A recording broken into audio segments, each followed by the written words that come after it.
The Lenovo Tab P11 is an entry-level tablet that, even though it starts at just $230, you can get with a keyboard cover and with a pen. Another unique feature is the 11-inch screen, which makes it bigger than pretty much all competitors in this price range. So, is it worth it? I'm NJ for mynexttablet.com. I'm happy you're here, and let's start with this Lenovo Tab P11 review.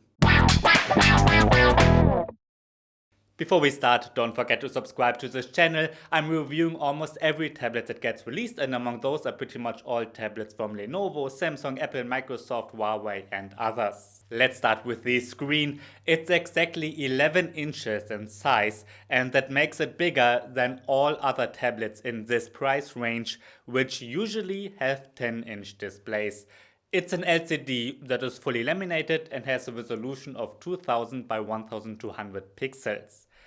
This is not the best screen ever, but it's sharp, saturated and bright enough, on a similar level as other tablets in this price class. But compared to pricier alternatives, it's a little bit bluish. It can be a good Netflix tablet because you can watch it with HD resolution. Sounds normal, but that wasn't the case with many Lenovo tablets in the past. We got 4 speakers in total, 2 on each shorter side. Again, for this price the sound is good and I like that it comes from all sides. That isn't the case with the iPad 8 for instance. But don't expect too much. The pricier Tab P11 Pro has 4 speakers as well and offers a much more pleasing sound. If you want, you can get the Lenovo Precision Pen 2, which is a pressure-sensitive stylus that supports 4096 levels of pressure sensitivity. You can use it with the P11 Pro as well. Prices vary a bit by market. I paid around $70. Thanks to its aluminum build, it feels very well made. It has 2 buttons on its side and you can charge it using a USB-C port on the top. On the software side, Lenovo doesn't support the pen well. If you touch the screen with the tip and press the upper button, you get to the start screen, and if you press the lower one, a smart bar opens up and that's it. Apps like Bamboo Paper and Squid are pre-installed, and while they work fine, you can get them anyway in the Google Play Store. So Lenovo offers much fewer features than Samsung and Apple do. I think the Precision Pen 2 is fine for handwritten notes and drawings, but in a direct comparison with the S Pen of the Galaxy Tab S6 Lite from Samsung, my writing doesn't look as clear with the Lenovo, and Samsung Notes is a fantastic notes app for Android. Yes, it is fair to compare the two because prices are about the same if you factor in the pens. Another optional accessory is the official keyboard cover. The tablet has a special connector for it on its side, so unlike with Bluetooth ones, you don't have to charge it separately. I paid a bit over $100 in Germany, but prices vary by market. And compared to other official keyboard covers, it's quite affordable. I like the keyboard a lot. If you're looking for an affordable Android tablet with a good keyboard, I think this is one of the best options. The keyboard cover consists of a back with an integrated kickstand that's attached magnetically. You can use that kickstand separate from the keyboard. The keyboard is attached using the magnetic connector. Folded up, the cover protects the tablet and I like this fabric-like texture. The keyboard itself is smaller than your standard laptop keyboard of course, but it's bigger than the ones for most 10-inch tablets. You might have to get used to it a bit, but once you are, it's great to type on. It does not have premium features like a background light or so, but there are a couple of shortcuts that are built in. A touchpad sits below the keyboard. Sure, it's a bit small, but that's always the case with tablets. It works fine, so overall, I think the keyboard cover is a good one. The Lenovo Tab P11 is powered by a Qualcomm Snapdragon 662 octa-core processor with 4GB or 6GB of RAM, and depending on the version you can also get 64GB and 128GB of internal storage. I've gotten the cheapest one with 4 and 64GB. Benchmark results are almost identical to the cheaper Samsung Galaxy Tab A7. That's to be expected because both have the same CPU. Keep in mind that Lenovo offers more RAM and storage. It's also important to note that the Galaxy Tab S6 Lite has a better graphics performance, and the Lenovo Tab P11 Pro is quite a bit faster. You can't expect high-end performance in this price class, but I was able to surf the web, watch YouTube, and use two apps side by side just fine. Thanks to that 4GB of RAM, multitasking is possible without too many hiccups or so. When using the productivity mode, I often used Microsoft Office and YouTube at the same time, and that runs well. When playing games, the P11 shows that it's more of an entry-level device. You can play PUBG Mobile with balanced settings only, and you can't even select HD, but it does run fine.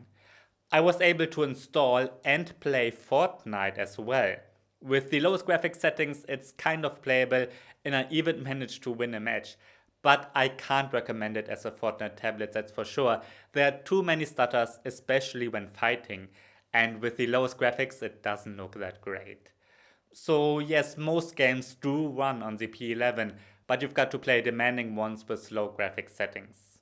The build quality of the Lenovo Tab P11 is good, and I like the design. It has a mostly metal body with a blue plastic cover on the back, but I think it looks nice. Compared to the Tab P11 Pro, the transition from the body to the screen is not as good, but that's to be expected with a cheaper device. With 7.5mm, it's far from thin, and the weight of 490 grams is not super light either, but again, something that probably has to be because of its bigger design. There's no headphone jack, which is a bummer, but it does have a microSD card slot, and you can use the memory card to expand the internal storage. Using the USB-C 2.0 port, you can attach lots of accessories except for external monitors. There's no fingerprint scanner, but you can unlock it using facial recognition using the webcam. It's not as secure as on the Pro, which has an additional sensor for that, but it works fine in good light. Selfies of the 8MP front-facing camera are usable, and the 30MP main camera takes okay photos too. It's lacking some detail, but it's fine for snapshots. As usual, pretty much every phone takes better photos. Lenovo is shipping the tablet running Android 10.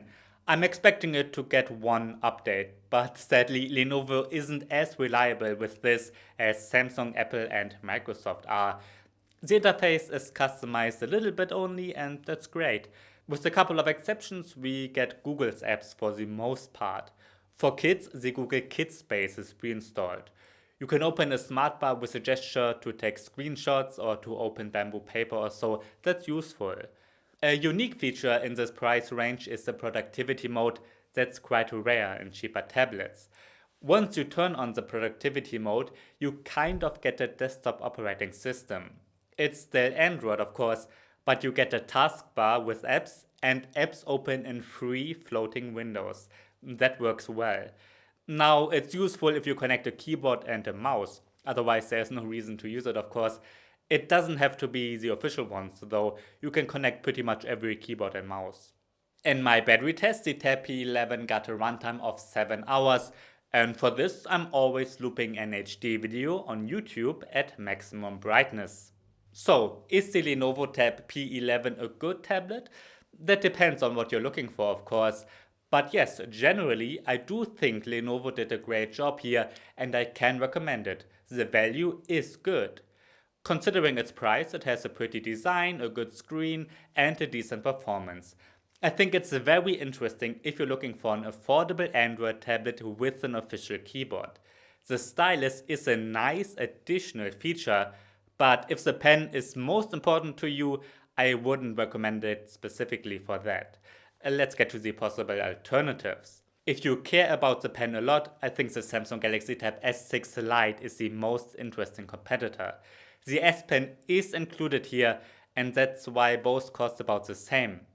While the pen doesn't feel as high-end, the handwriting looks clearer, and there are much more software features. It should get 2 more big software updates as well, and it's a bit better built. A cheaper alternative is the Samsung Galaxy Tab A7. You can save some money here and are still getting the same processor. And in fact, many aspects of the two are very similar. But keep in mind that the cheapest version of the A7 has 32GB storage only. And here you can't save apps and games to a memory card. The Lenovo Tab P11 Pro is a possible alternative too. It has a bigger 11.5-inch OLED screen and supports the same pen. This tablet is much faster and you can connect it to an external display, which works fantastic with the productivity mode. Sadly, it has a pen-tiled display, which means it's not as sharp as you would expect from a pricier device. Alright, that's the end of my review of the Lenovo Tab P11. If you have any questions, feel free to write them down below. I'm NJ from mynexttablet.com. Thanks for watching and see you next time.